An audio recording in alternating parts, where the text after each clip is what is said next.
It is just a huge honor today to be podcast interviewing Jamie Oshidar. Thank you so much. We're in Las Vegas at the big MegaGen Implant Symposium. There's like 1,200 dentists here today. We're both speaking. It's a huge honor for you to be speaking at this implant. I know the owner of this company, Kerry Lyons, said that he had 100 dentists begging him to lecture at this symposium. Is that right? So congratulations on getting in this program. That's huge in of itself. So Jamie Oshidar graduated from the University of Medicine and Dentistry in New Jersey in 2002 with an Excellence in Endodontics Award. He went on to join the U.S. Air Force under a Health Professional Scholarship Program. He was honorably discharged from the Air Force in 2005. In July of 2009, he purchased his first practice, where he began his long, continuous journey as establishing himself as a leader and expert in implant dentistry. I'm a regular guy that happens to love and excel at implant dentistry. Running a dental practice and teaching others what I've learned through the trials and tribulations of practicing dentistry. When I first bought my practice in July of 2009, I was headed directly for burnout. I had no implant skills, leadership skills, or business knowledge. All I had was determination and ambition to succeed. I am living proof that that is all you need to get what you want in life. My teaching style comes from a place of humility because of my past experiences. I designed this program to help ethical doctors realize their vision while avoiding some pitfalls I experienced in my career. He's got everything behind his name. He's got a fellow in the Master and Diplomat of International Congress of Implantology, fellowship from International Association of Implant Dentistry, fellowship with Implant Dentistry from California Implant Institute, Association of American Implant Dentistry, active oral conscious sedation license, over 300 hours of CEs from various implant courses. It is just an honor to have you on the show. It's an honor to be here. So what are you here lecturing about? What are you passionate about these days? So my lecture was business basics for the implant office, and I teach doctors how to successfully implement implants into their office and develop a practice that will sustain growth. And so I use a very systemized approach in my office, and I just kind of share my tribulations. Okay, so I know my homies. I know what, when they're hearing you, I know what they're saying. They're saying, Jamie, my dental school costs $100,000 a year. I just graduated $400,000 in debt, and guess how many implants I placed? Zero. So how does she go from that to be like you? Help her. I mean, Absolutely. How do you do that? Absolutely, and it's funny you say that, right? Because the time that you have to invest in yourself is when when you need it. And the odd thing is, in dentistry, the guys that I see invest in my type of course or other courses are the guys that already doing well, and they just add to it. So if you're not doing any implants, it's probably mostly coming from actually the way that you approach things and your mindset. One of the things I share with everybody that attends my courses is an implant practice is every practice. There should be no dental practice in the world that is not an implant practice. They are the same thing because it's a need that our patients need. It gives us good results as dentists. It makes us feel good. It adds value to our patients' lives. It's a win-win-win all the way around.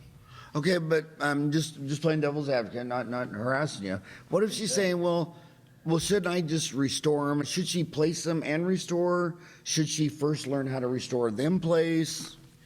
I think every doctor should go and learn a little bit about the surgery, because a restorative doctor, every dentist within the nation needs to be a restorative implant dentist. Okay, but not everybody needs to place implants, in my finding. If you don't enjoy surgery, if you have a hard time with extractions, then surgery might not be for you. But you need to, what often happens is I find that doctors that don't successfully get implants in their office is because they don't control the flow. They don't know how to direct the case. They don't know how to talk to their specialist. They don't know how to engage the specialist and make it a team approach. They say, oh, you need an implant? Okay, just go to the specialist, place the implant, and maybe come back to me. Then what happens is those patients usually end up in a guy like my office. And I can walk them through a case and show them exactly what they need from start to finish. And that's what every doctor needs to focus their career on, their education, if they're gonna successfully implement implants. Okay, your website is implantsintegrated.com. It is. What are my homies going to find if they go to implantsintegrated.com? Well, it's my continuing education site. I have some of my cases posted.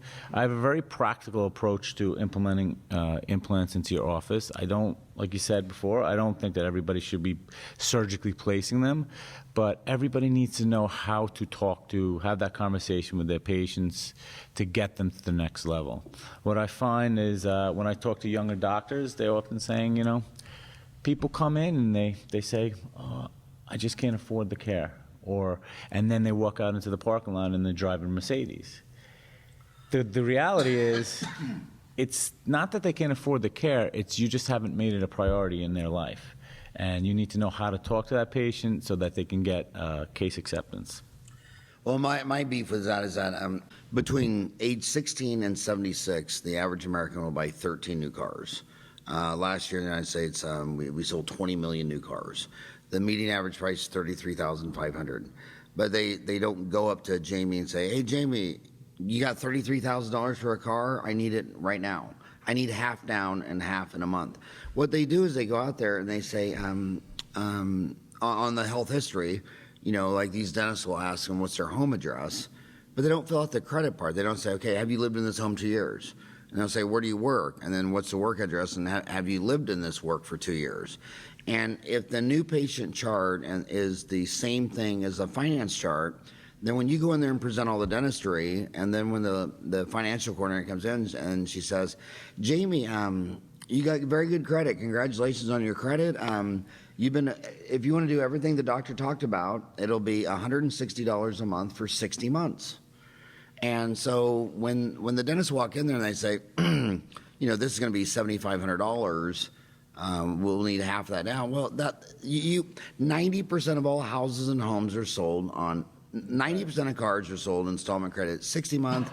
90% of homes are sold installment credit 30 months, and then these dentists they don't use installment credit. I think that's hard for people to accept that in their offices, and I think that's the big problem. I don't do just that. I do give the patient options, but I don't say you need to pay this in full. I give them an option that works in my area. They do have that option to pay in full. They do have a credit application within the office. But my approach is unique to me and unique to my vision and how I want to run my practice. So I don't I learn from other people, but I make it my own. And so that's what I like to teach other doctors, that, look, you can't copy. You can copy certain things, but you have to make things your own. And that's when you find true success. So your next hands-on implant immersion weekend is... The next one's actually going to be in the spring. It's an awesome... Is the date on this? It's not yet. Okay, it's going to be in the spring, and that's going to be in Roselle Park, New Jersey? That's correct. Okay. Yeah. And if we want to follow him on Twitter, he's on Twitter. He is Implants Integrated on Twitter. But so the next course in the spring, what do you teach at that course? How many days is it? It's 3 days. First day is very, very intense. So what I've done is I've created a course that is basically, it's about implementation. So the doctors will be able to place live implants on vets. So we give back to the vets. Wow. I'm a vet, as you know, in the Air Force. So vets are near and dear to my heart, and I want to take care of them. So you went into the Air Force right after dental school? I did. I got an HBSB scholarship, Health Profession Scholarship. I was stationed out in San Angelo, Texas, for 3 years, and it was a great time, and I learned a lot. And would you recommend that? I really. Have you read all the controversy about Arizona, the dentist in Arizona? No. What'd they say? Oh, he's been out lecturing that he's an anesthesiologist. He's trained in the Air Force, and someone looked into it, and the Air Force says, we never trained this guy in anesthesiology, and it's a shit show in Arizona. Crazy. But if someone I'm not an anesthesiologist. Yeah, no. But if someone was in dental school, freshman dental school, did you recommend this program? Or are you glad you did? I think it's fantastic. I do. And I think you get a good amount of experience, you get exposure to a different part of the nation or maybe even the world, and you get training that you wouldn't get in private practice. Plus, they'll pay for your loans. And at the end of the day, you can say that you put on the colors of the country and did something good for the country. It's very patriotic. And so now when they come do this 3-day hands-on emergency class, they get to work on vets? Yeah. Now, do they need an out-of-state license? They need an active license, and they need to have an active malpractice. And But they don't need to apply for a New Jersey license? No. Is that because they're working on vets? No, that was the State Board of New Jersey. So in New Jersey, if I have an active license in Arizona and I have my malpractice, I can come do a hands-on course? Yes. That's very good. Yeah. A lot of states don't allow that. I called the Board of Dentistry to verify that, and she said absolutely. Nice. You know, now hopefully I got the right rep, but So how much is that course and what will they learn? they're going to learn exactly. So I break down everything into a system, even presenting cases, big cases, how to differentiate between the one implant case that walks into your office and the case that is $30,000. How do you present treatment to that patient that's going to need that kind of dentistry and qualify them? You know, so I don't qualify them necessarily up front with a credit check, but I do want to start having that conversation of what this is going to cost so they can start to understand that dentistry is not cheap. The course is purely a practical implant course. I've had doctors that have attended my courses that have been placing implants for 30 years that still call me today and ask me for my advice because I teach it from a very an everyday approach. You know, there's failures in implant dentistry. I'll get you ahead of the curve and really talk about that. Talk about real dentistry, what you're going to do on your patients.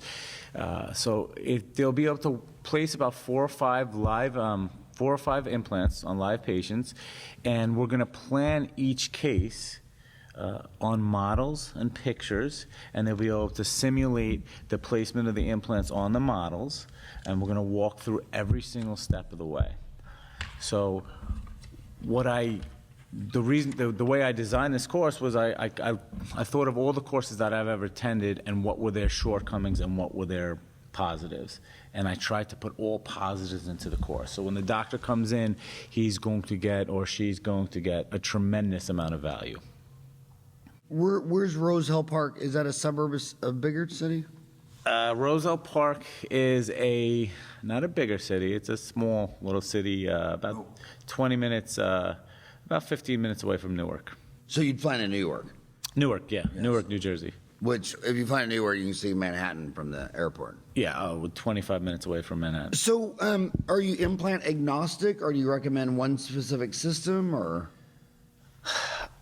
I use MegaGen, AnyRinch, and what you'll see is that when I endorse a product, it's from an authentic place. I mean, they don't pay me to say that. I use it for a number of reasons. I've used Nobel, and I do like Nobel Active as well.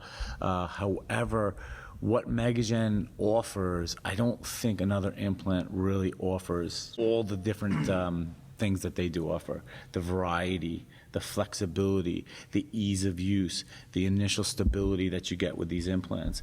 The majority of the implants that I do are immediate implants. About 95% of my cases are immediate implants. You need an implant with good stability. Okay, you said there are 95% of your implants are immediate. What percent immediate, of them do you load? I'm sorry. Let me rephrase that. It's not 95% of my implants are immediate. It's immediate implants. If I'm taking out a tooth, 95% are getting an immediate. The other way around, but so if you extract a tooth, first molar forward. I don't really do that many second molars. Sorry. Yeah.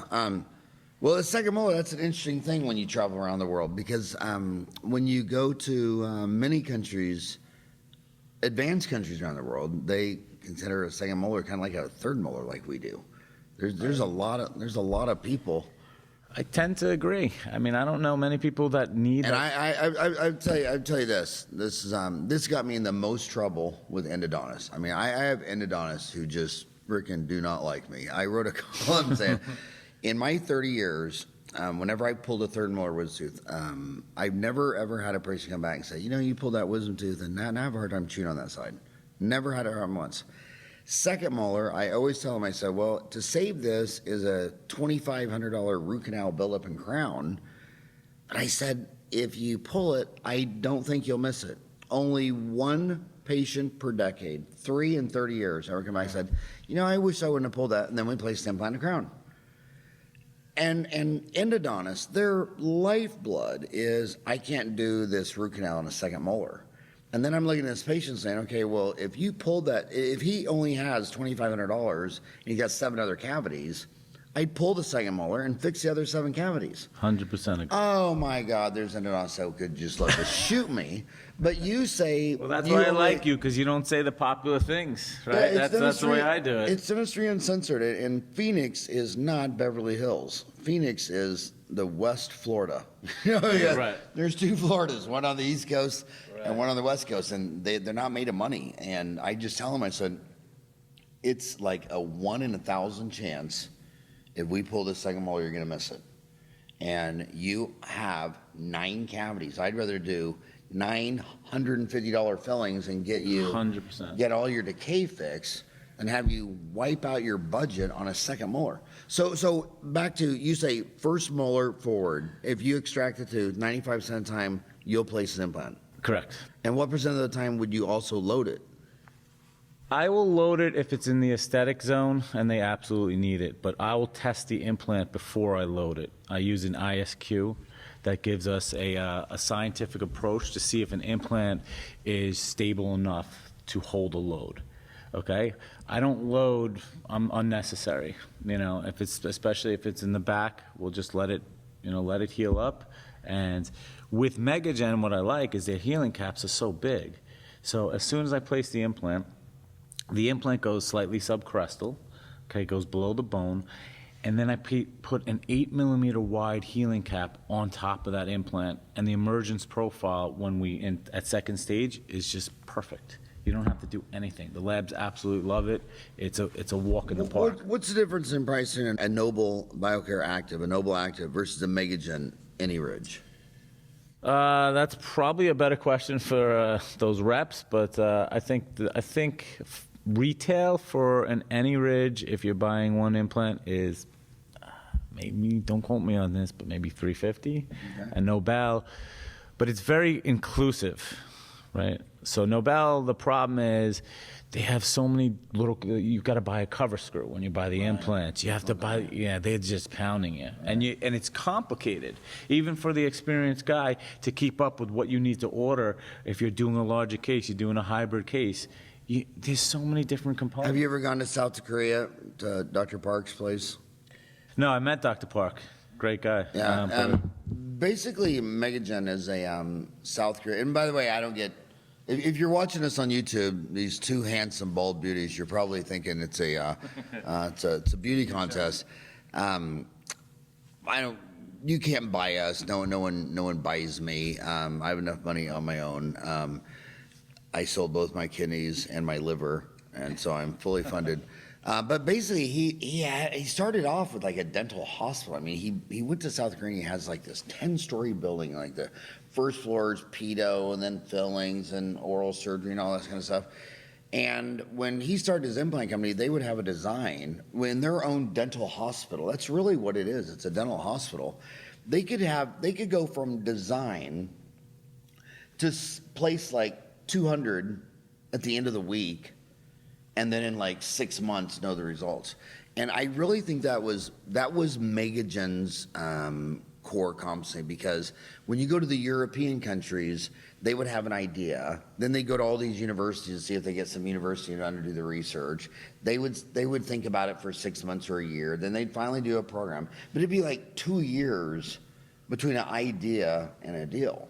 The one thing about Dr. Parks is when like there are literally dentists here at this meeting that will say, you know what, you ought to try blah, blah, blah, blah, blah. He make a phone call to his dental hospital, make it, design it, mill out 100 of them in a couple of days, and then have them all placed in a couple more days. So he has taken the idea, the product cycle R&D, I think the average product cycle R&D in the United States and Europe is at least 2 years, and I think in MegaGen it's probably 2 months. So they just can. They have gone through They so just many. crank it out. So you mostly do MegaGen right now. Pretty much exclusively. So if they're going to come to your course, you would like them, should they, when you're saying you're taking photos and all this, do you use the CBCT? Oh, of course. And are you agnostic CBCT, or is there one you like more than the others? But I mean, that's usually rep-based. I mean, I use a VATech machine. VATech? I do, yeah, VATECH. VATECH. Is that South Korean too? That is. Yeah. Yeah. It's a good product. So what's the chance that you're using a Korean CBCT and a Korean implant? Is that just? I don't know. Maybe I have Korean in my blood somewhere along the line. And I'm being loyal. But were they related, or they're just two independent decisions? Both happen to be Korean. I mean, does VATech have? You know, it's all who you mingle with at a show. You know, I met Steven from MegaGen a while back, and he said, you know, try this implant. And then finally I tried it, and I loved it, and I started using it. And how did I get the VATech? I don't know, but How much was the VATech?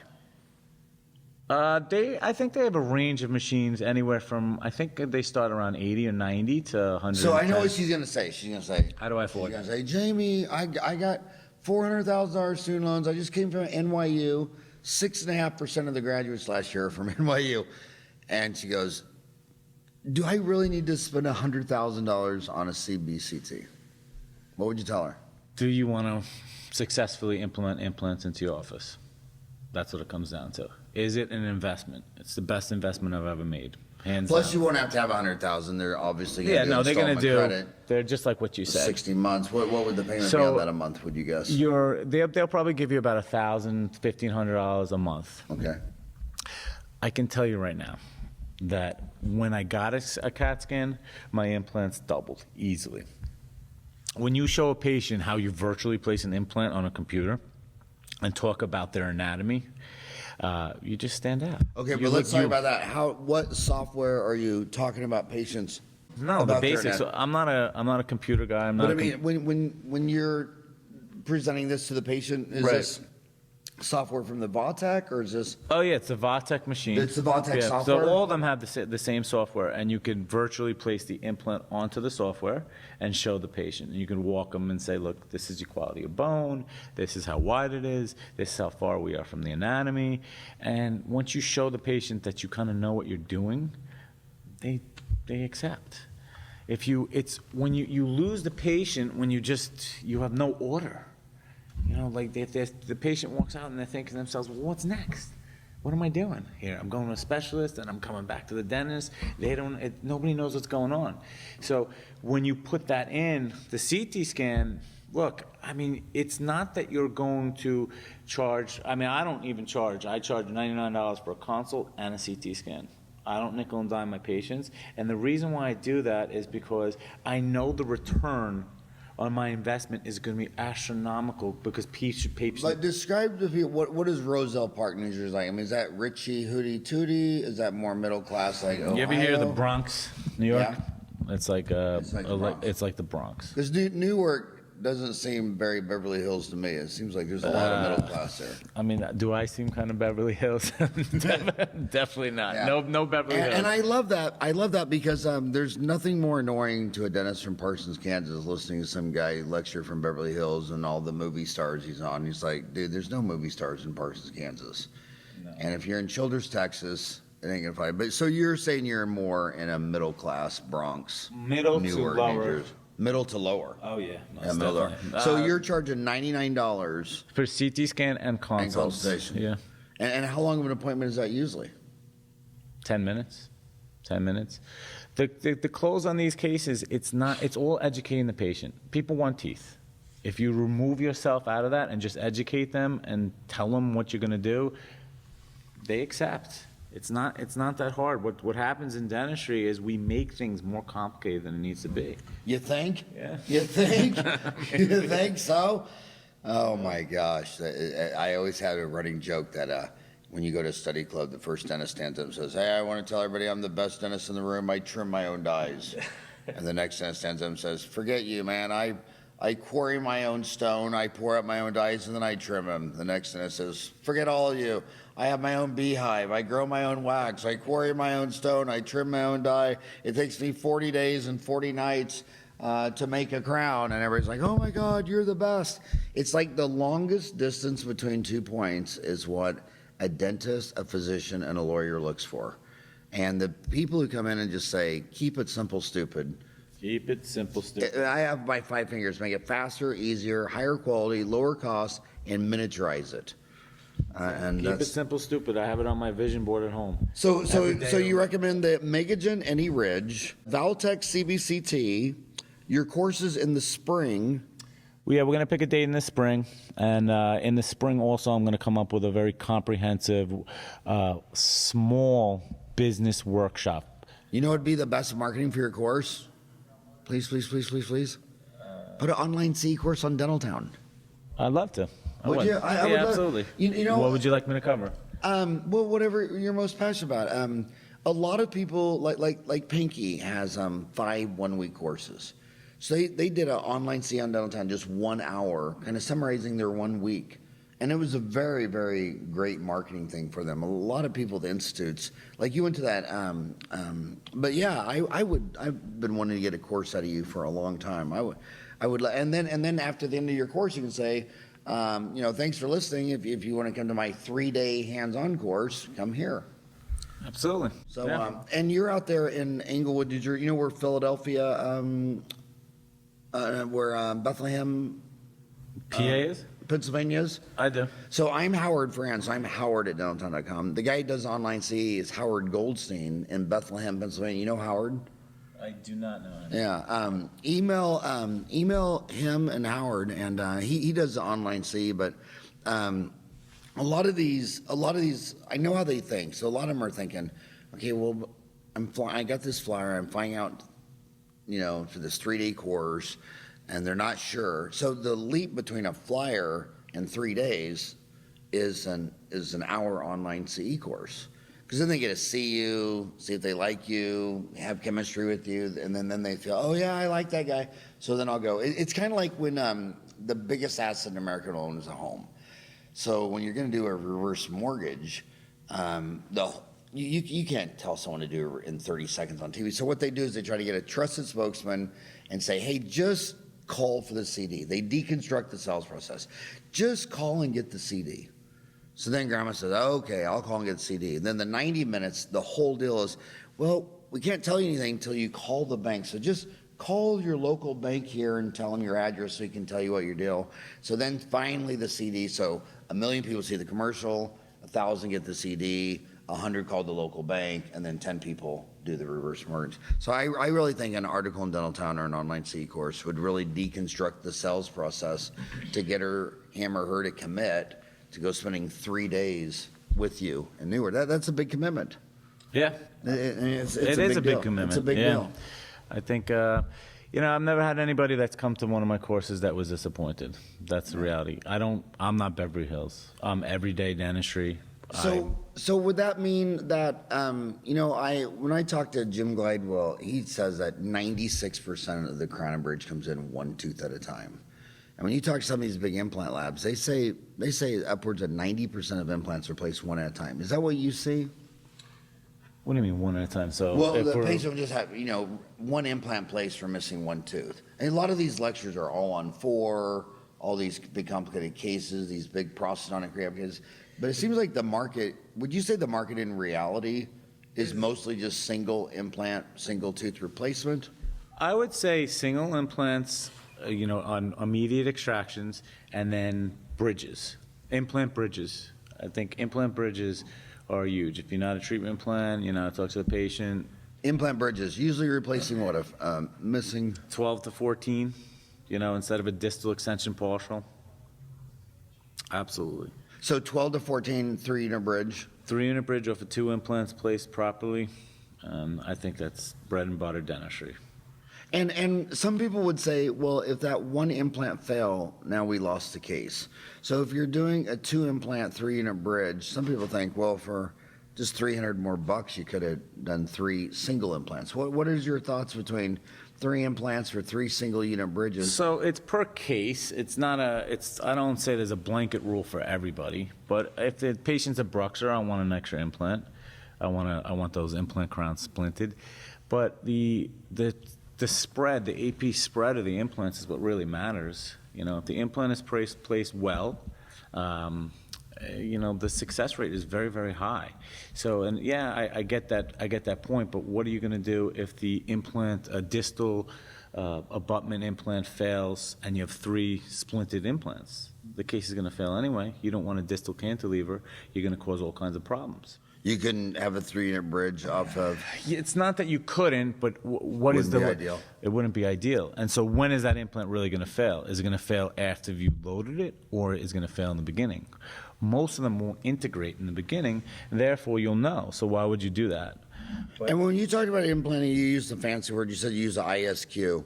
Explain to what ISQ is, someone who doesn't know what Simple terms, basically use sound to determine the density of bone around an implant. And which one did you buy? MegaGen sells one, so it comes, but they're all Ostel units. OSTELL. Ostel makes all the ISQs? I don't know if Ostel makes the one that I bought, but I know Ostel was the company that came out with them first. And so I think I know you can buy an ISQ directly through MegaGen, and I think it's well worth it. In fact, I was hesitant to buy it because it was about $4,000 in the beginning, and I was like, do I really need what's this? the intro kit for MegaGen? Or is that, you said it's 4,000? So it's kind of like a little box with a wand. And you screw something with your hands onto the implant, and then it shoots sound onto that little attachment. So you're saying the ISQ is $4,000? It is. Wow, that is an expensive little device. But I think it's the idea. I think it's well worth it. You know, in fact, like I said, I was hesitant because, you know, do I want to spend $4,000 on that to test an implant? But now, when my ISQ broke, I felt lost. But you said they were made by Ostel, OSSTELL.com? Yeah, Ostel Implant Stability. That should be it. Okay, so Ostel, that's another implant company. They make implants too, don't they? I don't know if they do. When I learned implants basic in Louis Farag's course in California, it was definitely an Ostel unit or Okay. you know. So the ISQ is $4,000, and you recommend that because if you extract it to 95% of the time, you will place an implant. And then when you, and then how much longer before you will test that and then test it with an ISQ? I'll test it 2 to 3 months afterwards. I'll test it immediately. So if you want an immediate load case, the ISQ will tell you right away, scientifically, what kind of stability we have with the implant. And that's the most important factor in loading an implant. Okay, so it takes a lot of guesswork out, right?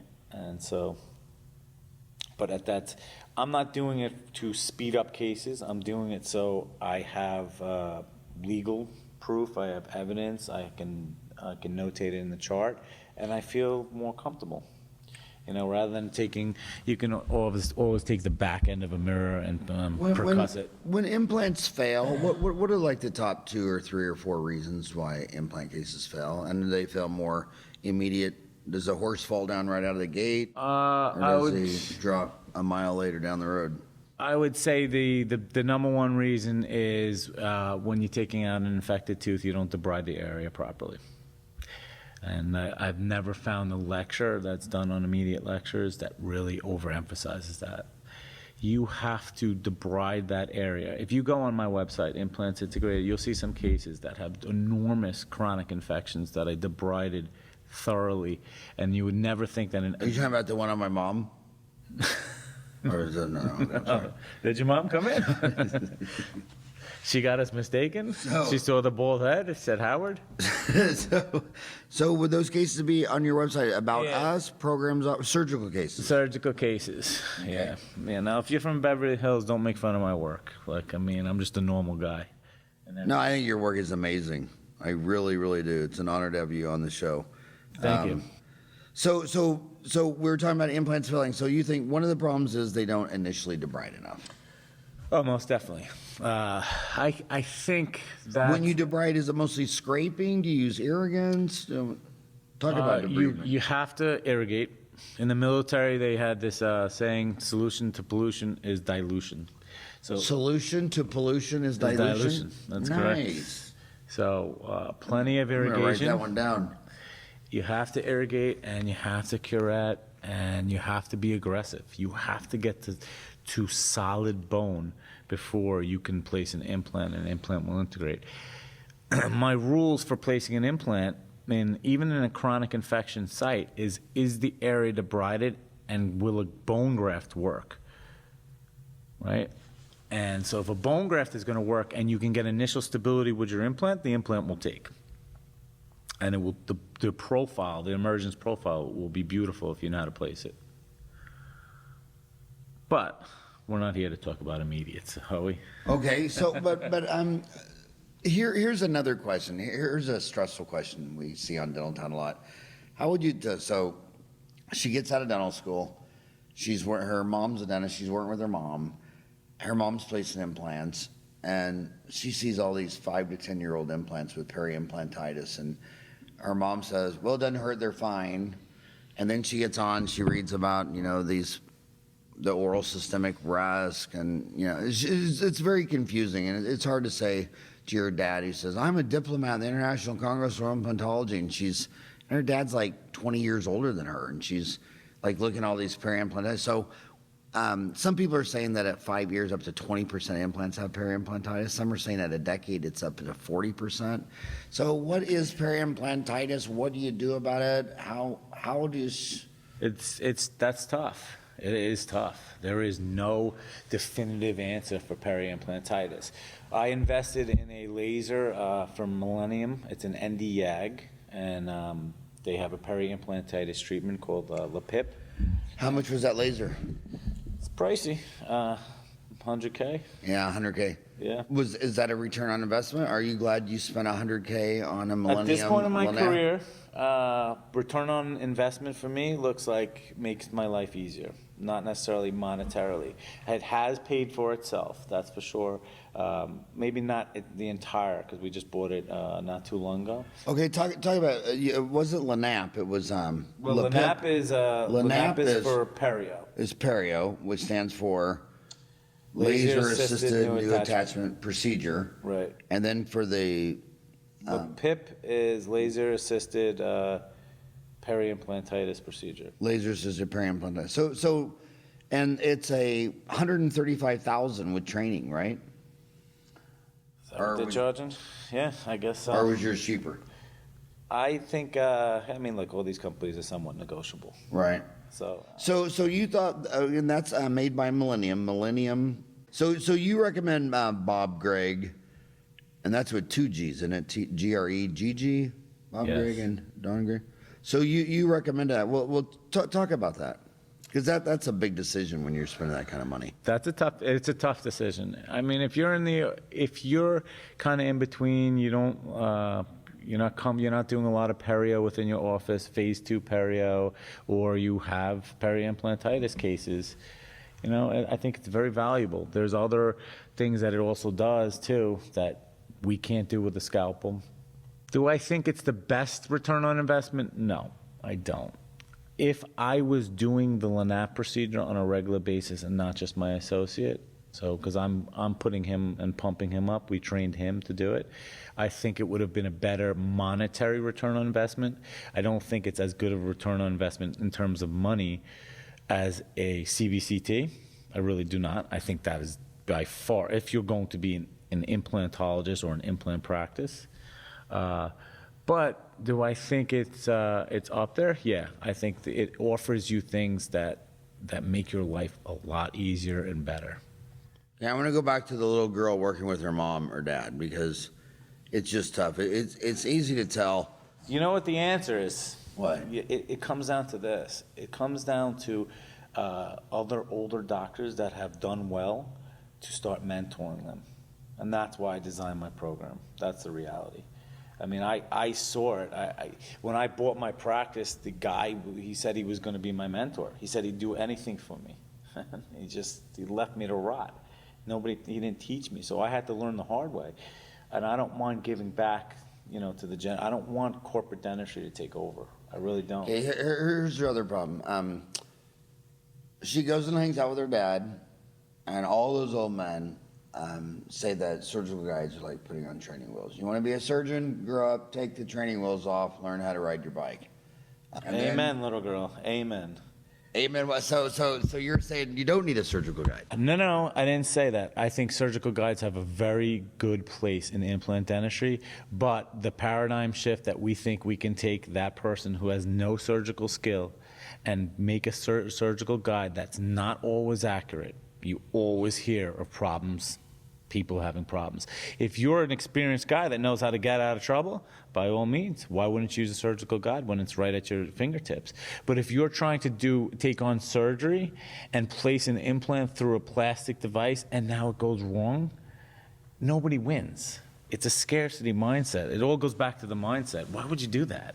You're not doing a good surgery. So you're saying you got to learn how to be a surgeon. You have to learn how to be a surgeon if you're going to do it. Yeah. Listen, the specialists don't have a problem with me when they see my work because they know I know what I'm doing.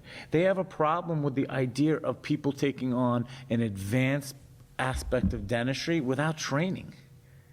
And it's not right. I mean, you talk to the reps all day long. These guys go to the different offices and they say guys are using surgical guides without any training. He says, I don't know if I'd bring my dog to that guy.